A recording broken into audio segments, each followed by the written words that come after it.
पिछले कुछ समय से राख के नीचे से सुलगी मणिपुर की आग अब धीरे धीरे शांत हो रही है।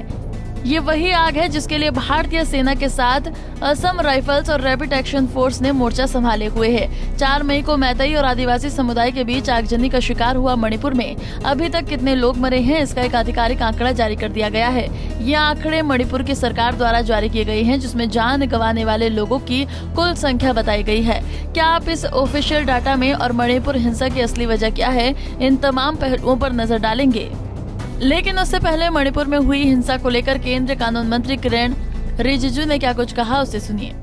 अनफॉर्चुनेटली जो वहाँ वायलेंस हुए हैं उसके लिए भारत सरकार और पर्टिकुलरली गृह मंत्रालय के तरफ से जो भी कदम उठाना है वो तो उठाया जा रहा है। गृह मंत्री जी खुद निगरानी करके जितना भी जरूरी कदम तो उठा रहे हैं। मेरे पास में भी कई फोन आए मुख्यमंत्रियों का, नॉर्थ ईस्ट के और भी लीडर्स का भी मैसेज आया, बातचीत किया। जो संभव कदम उठाना चाहिए भारत सरकार के तरफ से उठाया जा रहा है। और बहुत अनफॉर्चुनेट घटना है जो कम्युनल क्लैश होता है, 2 समुदाय के बीच में इस तरह का घटनाएं होते हैं तो बहुत दुखद घटना होता है और कई जाने गए हैं और कई नुकसान हुआ है। लेकिन सब भाईचारे मिल करके हम सब भाई भाई हैं, हम सब एक ही देश के हैं। मणिपुर के तो चाहे मैते हो चाहे कुकी हो, एक ही राज्य के तो हैं, मिलजुल करके रहना चाहिए। थोड़ा सा अगर मिसअंडरस्टैंडिंग है तो भी बातचीत करके सुलझाया जा सकता है। हम लोग नॉर्थ ईस्ट आज इतना विकास के मार्ग में बहुत तेजी से आगे बढ़ रहा है। मोदी जी के नेतृत्व में नॉर्थ ईस्ट बहुत आगे बढ़ चुका है। अब इसको इस तरह का वायलेंस से नुकसान नहीं पहुंचाना चाहिए।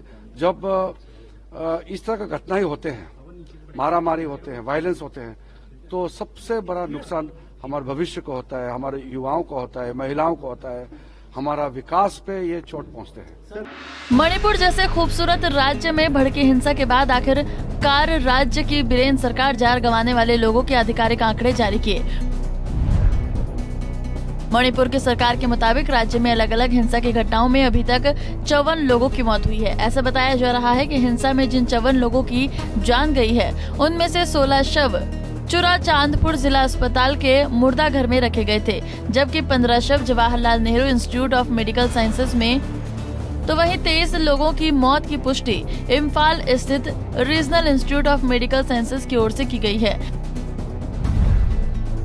इस डाटा को जारी करते हुए सरकार का कहना है कि हिंसा के बीच पहाड़ों पर 5 उग्रवादियों को मार गिराया गया है। तो वहीं चुराचांदपुर में रिजर्व बटालियन के 2 जवान अलग अलग एनकाउंटर में घायल हुए हैं। पुलिस के मुताबिक इनमें से एक एनकाउंटर चुराचांदपुर के सैतौन में हुआ, जहां सुरक्षा बलों ने 4 उग्रवादी मार गिराए, जबकि तोरबुंग इलाके में उग्रवादियों ने सुरक्षा बलों पर फायरिंग कर दी थी, जिसके जवाबी कार्रवाई में एक उग्रवादी को मारा गया।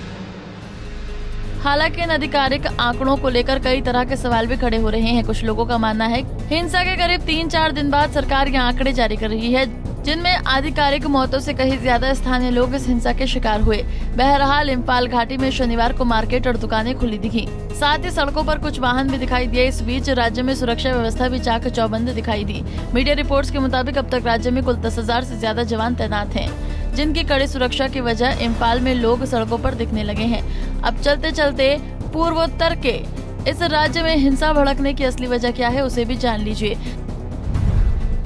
दरअसल हिंसा का शिकार हुए मणिपुर में लगी ये आग आज से नहीं बल्कि कई महीनों से गर्म हो रही थी। इसके पीछे पहाड़ी और मैदानी इलाकों में रह रहे आदिवासी और मैतेई समुदाय का आपसी संघर्ष है, जिसके तहत मैतेई समुदाय अनुसूचित जनजाति में शामिल होने की मांग कर रहा है। हालांकि पहाड़ी क्षेत्रों में रह रहे आदिवासी लोग इसका विरोध कर रहे हैं, क्योंकि मणिपुर में मैतेई की आबादी लगभग 53% है और ये लोग पहले से ही समृद्ध हैं। पहाड़ पर रह रहे आदिवासियों का कहना है कि यदि मैतेई समुदाय के लोगों को एसटी कैटेगरी में शामिल कर लिया गया तो इनके पास नौकरियों में आरक्षण के अलावा पहाड़ों पर भी जमीन खरीदने का हक मिल जाएगा। आपको बता दें कि जिन आदिवासियों का पहाड़ों पर फिलहाल वर्चस्व है उनमें नगा और कुर्की शामिल है। ये दोनों समुदाय ईसाई धर्म से ताल्लुक रखते हैं।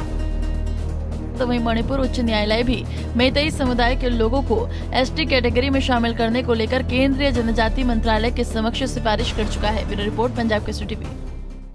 हमसे जुड़े रहने के लिए हमारे YouTube चैनल को सब्सक्राइब करें और नई वीडियो की नोटिफिकेशन के लिए बेल आइकॉन को दबाएं।